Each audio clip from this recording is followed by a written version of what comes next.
Action kagaza. Vari homu yi bui bilo masmayona fikiler. Abush. Masik. Homu le balabla ku yona I oski Makamu. Masik. Anga ya perform abush. Masik. Yilokol ar performen ako lembeleri ni chiganya itsako. Balala ntabatwisa ku baba. Matet. Hiloko baba akatukubele bush bako yena se tatwisa wena. Ko baba. Hiloko kuba na babara skotela. Matet. Vari yinela pfula yingunela. Matet. Veri pfula leyi nga n'wunelisa swona hambi leyi bibeleni leyi Noah anga makangalava ayilungi. Maset.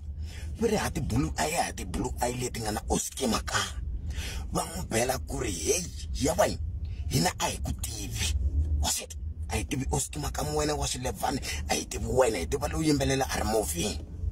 Maset. Timhaka ta kona a buchuperi va tiva oski Makamu lowu yimbelela a ri movheni. Aka driver a swi vula kahle va ku endla wa endla nga ku na swihlekela va yena lomu kotaka. Matet. Vanhu va le buchu mi nga yi dlayeli bote hikuva n'wina mi nga n'wi tivi oski Makamu.